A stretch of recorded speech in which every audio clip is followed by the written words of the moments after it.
Ito na naman ang 10 minutong matikabong balitaan sa showbiz.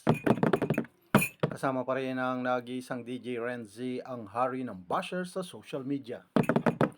Tampok sa ating unang pasada sa mga nakaraan nating video at episodes. Di umano ang iwalayan ni Dominic Roque at Bea Alonso tinuldukan. Sa mga nakaraang video guys, pinakita natin at naging topic natin na usapin sa social media ang naging joint statement ng dalawa, si Bea Alonso at Dominic Roque, sa di umano'y kanilang paghihiwalay. Pagamat kung natapos mo ang video ito at pinanood mo ang video na mapapanood sa YouTube channel ng MCorps TV Channel 3, ito pa rin ang inyong DJ Renzi, ang lalaking inugot sa Baradong Casillas. Ay live na live tayo sa MCorps TV Channel 3 on YouTube and Facebook Live. Ang di umano pag-iwalay ni Dominic Roque at ni Bea Alonso o ang Bea Dom, di umano. Ang kumakalat na di umano'y pag-iwalay nila ay ang pag-iimbestiga o pagpapaimbestiga ng kanilang mga kaibigan, relatives, pamilya at mga talent agent, di umano, ni Dominic Roque at ni Bea Alonso sa kanilang paghihiwalay. Di umano ang tinitirhan na nasabing condo unit na pag-aari ng di umano'y aktor o ng pag-aari ng aktor o tinitirhan na condo unit, di umano hindi sa Senado at hindi sa Kongreso. Bibigyan natin ang pangalan ng di umano'y mayor ng Dapitan. Kilala ba ito kung sino ang mayor na binanggit? Ang nagmamay-ari di umano ng condo unit na tinitirhan di umano ni Dominic Roque na nalaman ng mga kamag-anak, kaibigan at mga nagmamahal kay Bea Alonso. Ang di umano'y kumakalat ng mga mapanirang mga video at mga mapanirang pananalita laban sa kanila, bagamat nagbigay na sila ng joint statement sa kanilang IG o Instagram.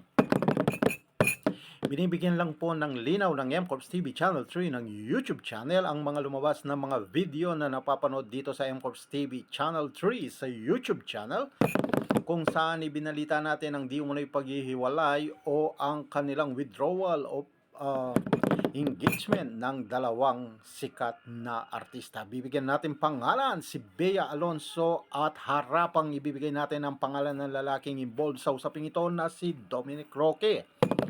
Bagamat si Dominic Roque ang ambassador ng nasabing gasolinahan na pag-aari din di umano'y pag-aari ni Mayor.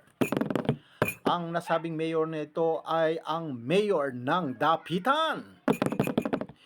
Di umano ito rin ang nagmamay-ari ng condo unit na tinitirhan di umano ni Dominic Roque.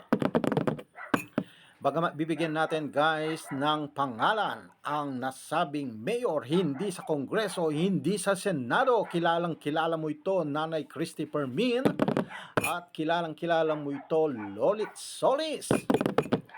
Ang di umano'y ang napakabata pang mayor, napakagaling at nagmamay-ari ng. Bibigyan natin ng pangalan niyan sa susunod na episode, mamaya lang sa continuation ng ating palatuntunan. Ito pa rin ang inyong DJ Renzi. Abangan nyo ang pangalawang video na magpapatunay at magbibigay linaw kung sino ang nasabing nagmamay-ari ng condo unit na tinitirahan ni Dominic Roque. Ito ay mayor. Humanda ka, mayor. Bibigyan kita ng pangalan. Ikaw, mayor ng Dapitan. Ang di umano'y ang mayor na ito ay ang eksklusibong mayor na napakabait na mayor di umano ng Dapitan na kilalang kilalaan ng TVJ. Ang TVJ na sina Tito Vic at Joey ang nakakakilala di umano sa controversial na mayor ng Dapitan.